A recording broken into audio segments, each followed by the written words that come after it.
The match preview for West Ham versus Fulham. Graham Potter's second game in charge, of course, having taken over for the Villa FA Cup game. But I get the feeling this is more like his first proper game because of the fact he's had a bit more time with the players. Not a lot, but he's had a bit more time with the players. Of course, he's got a bit of a nightmare in his hands in terms of the injury situation, but we'll come to that in a bit. But I'm looking forward to this at home as well. His first game in front of the home fans, under the floodlights. It's a big night for West Ham. Let's get it straight. This is a big game. We London derby, of course, as well.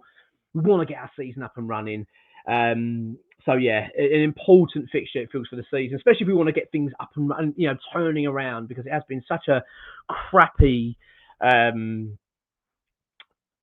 so far. Of course, under Lopetegui, it's been a disaster. So we want to. I want us to try and turn a bit of a page now and just start to look up and hope that maybe have a little bit of desire and a bit of excitement, and feel like, what, maybe we can get top off, maybe we can get that European spot this season. You never know if we can just try getting a run together. But we need, we're running out of games and we need that to happen now. And I feel like with two home games, London derbies as well, Fulham and Palace, back to back, you get the feeling this is a really good opportunity for West Ham, but it's of course not going to be easy. Let's talk about Fulham and the reason why it's not going to be easy. I mean, Fulham are a bloody good side this season, aren't they? They're when I say really, very good side, they're very solid now. They're a solid Premier League team who are doing very well under Marco Silva, I feel, never easy to play them. We've struggled with them over the last couple of years, and were they ninth in the league at the moment? Doing well, doing very well. Really impressed with them, actually. I feel like it's a funny club, Fulham. It's one of those where players seem to go there for their sort of like their second chance. Do you know what I mean? There's so many players there that you kind of possibly have written off, and then they go to Fulham and do well. You've got obviously Smith Rowe going over the summer. Great player, isn't he? When he's fit and available, very, very good. You've got the likes of Traore, you've got Jimenez and Iwobi. There's a few players in there. I do like Reece Nelson, of course, going over there. We were linked, weren't we, in the summer to bring him in. Then we ended up going for Somerville, who I'm delighted with. Come to him in a little bit. But I do admire Fulham and I admire Marco Silva. Now, West Ham, as we understand it, inquired about Marco Silva before hiring Graham Potter, just to see what the compensation arrangements would be if we wanted to go ahead with it, which we understand to be around about £8 million, which David Sullivan ran away from, as not surprise. No, he's a good manager. I mean, is he an elite manager? No, he's not an elite manager. Whether he ever will be, I'm not sure of that, to be honest. But I think he's a good Premier League manager. He will do a good job for you wherever he goes, really. I know he struggled at Everton, but it's hard to judge him at that football club. It's a bit of a mess, isn't it, Everton at the moment, and it has been for quite some time. So I just like them. They've always been a little bit my second team. I've got a feeling for Bournemouth as well, but I've always had a little soft spot for Fulham. Always have over the years, and I just like their ground and everything about. And they're a good club, and it's good to see them settled and doing well. And as I say, they're one of those teams that you don't look forward to playing home or away. They're always going to give you a game, you feel. So no, I'm not really a bad word to say about them, to be honest. I think West Ham have got a game in their hands. If we're going to have to beat Fulham, you've got to play very well. Regardless, you're going to have to play well, and we know that. And it's a big opportunity for us. Be interesting. It's going to be an interesting fixture. Let's go on to West Ham. Let's talk about what's going on at West Ham, which is a bloody lot to talk about, let's be honest. So, as I say, huge game in regards to the season. And it's a big game in regards to Graham Potter, as I say. His first game at home, the home fans under the floodlights. It's a big fixture and one that he will be really eager to get the 3 points, I'm sure, to get that sort of lift-off feeling, and his reign under up and running. So I can imagine there is a real sense as well from the players, much like we saw against Aston Villa, that they're going to want to impress, get out there, show that energy, show they want to go and do well. It's a shame that we had that Villa game, really, I feel like, because, well, it's not a shame. I think we should have brought in Potter sooner. We know that anyway. We've talked about Lopetegui, how crap he was. Should have brought him in a lot sooner.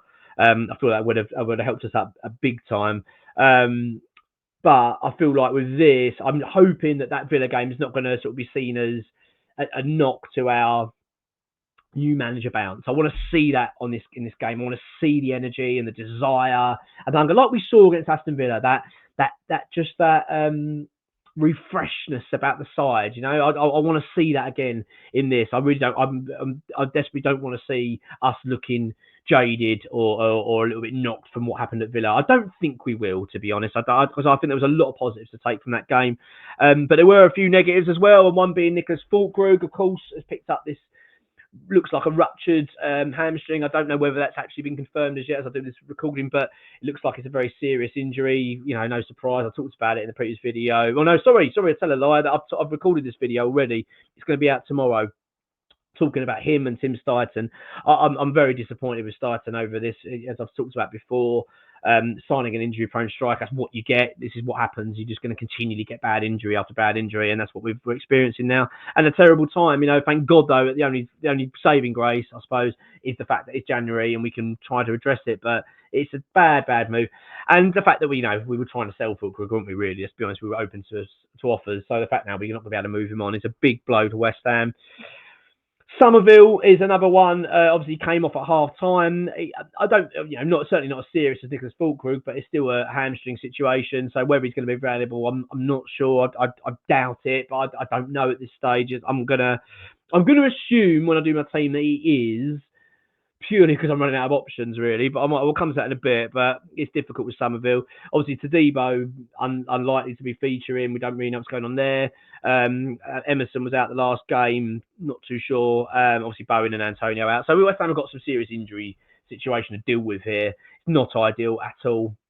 And this is a game that we desperately don't want to see any more injuries because we are starting to get into crisis territory, I feel like now. If Somerville's deemed out for a while as well, let's just say he's got a month out, which I doubt, but let's just say it is, then West Ham have got a big problem in their hands, seriously big problem here, and we've got to get this sorted out because we've got so many players out. As I say, you've got Fulkrug, Somerville, Todibo, Emerson, Bowen and Antonio all out potentially. So this is not a good scenario, but as I say, I'm not too sold on because as Graham Potter said in regards to Somerville, he was taken off as a precautionary measure. So I'm just hoping that is the case there. As I say, Todibo, we don't know what's going on, do we, with him? He's gone back to France for treatment. I don't know why we have to keep sending our players back to their home countries for treatment. Don't know why we ever seem to be doing this. We seem to be the only club that ever does it. But again, another mystery wrapped in a riddle. I want to see Todibo back as well because we know that he had a very bad relationship with Lopetegui. Well, they certainly had some words. We're going to leave it at that. So it'd be nice to see how he would respond having Potter there, because I feel like just by seeing Potter talk, he looks a guy that's so much easier to get on with, doesn't he, than Lopetegui. I mean, yeah, I'm not going to go into that anymore. As I say, Emerson was out last game, so I'm going to assume he's not going to be available for this. But again, I'm not quite sure on the injury front at the moment. We're waiting to do a proper injury update when we get from X, but at the moment, I'm not quite sure. Bowen, of course, still out, and as Antonio will be out for the remainder of the season. So this is going to be my team for this one. This is a big game, and I really want to see. I want to see what we're going to get from Graham Potter. To be honest, I might be jumping the gun here. But what I've done is I've picked the formation of a team that Graham Potter typically sets up, which is three defenders. What he typically does is he has three defenders. Okay, he then has two wing backs, but they predominantly operate as wingers actually. And what he does, he has two defensive midfielders in front of the defence, and then two attacking midfielders ahead of them. And then a striker with the two wingers. That's typically how he sets up. So I've set the team up to reflect that. I'm not suggesting that's exactly what he's going to do. I don't know, of course. But I think, judging from the impact that Potter's already had in the space of a day or so with what we saw against Villa, I'm suspecting that he will want to implement his ideas quickly. He knows that he's got to try and get the season up and running fast and to try and at least finish this season, the second half of the season, on a high, so we can go into the summer positively and we can go into next season with our tails up a little bit. So, as I say, it starts now. It starts in this game. So that's what I'm going to go with. I'm going to assume that we're going to see a bit more of a Potter setup here. I might be wrong, but that's what I'm going to go. So my team reflects that, okay? In goal, I'm going for. Oh, by the way, I want to do your team. Let me know what you think of mine, and you can, no doubt criticise. I'm wrong, but go with what you think. All right, just tell me what you think, and tell me what you think of the scoreline. Which I've changed in my mind, by the way, the scoreline by doing this preview. Right, in goal, Lucas Fabianski in goal. Um, Aaron Wan-Bissaka. My three defenders are going to be Aaron Wan-Bissaka, Max Kilman, and Ollie Scholes. Ollie Scholes needs to be playing, as far as I'm concerned. I thought he was outstanding at Villa. I want to see the academy boys involved now. I don't want to keep being treated like, oh, they can play for 10 minutes here, 5 minutes there. No, he played really well. He showed he can cope with at this level. Get him out there now. He's a great player. And I think Emerson's been really poor this season, so I'd quite like to see that happen. My two defensive midfielders are going to be Edson Alvarez and Thomas Souček, because I'm going to allow Thomas Souček that freedom as well occasionally to come forward and sort of ghost in the box when we need it. But I feel like that would be a decent protection there ahead of the defence. And then what I'm going to do is my two wingers are going to be Kudus out on the right. I'm going to put Somerville out on the left. Now, I appreciate Somerville could be injured for that. If that's the case, then Guilherme, possibly, someone like that coming in.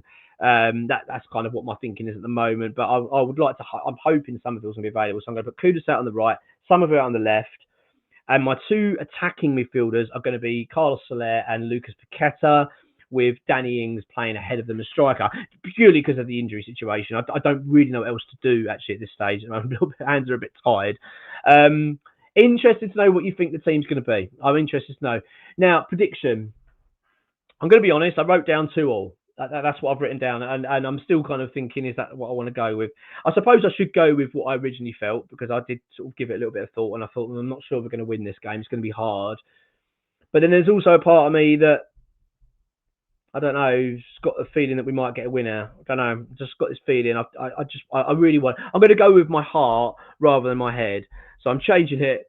I don't know why I'm writing it down. It makes no difference. But I'm going with 2-1. 2-1 to West Ham. That's what I'm going to go with. Let me know your thoughts. Let me know what you think. Are we interested to know? This is a big game for West Ham. We know that. Huge game. One that we desperately want to win. So let's hope we go and do that. Oh, come on, Graham Potter here. Let's get it up and running. Come on, you Irons.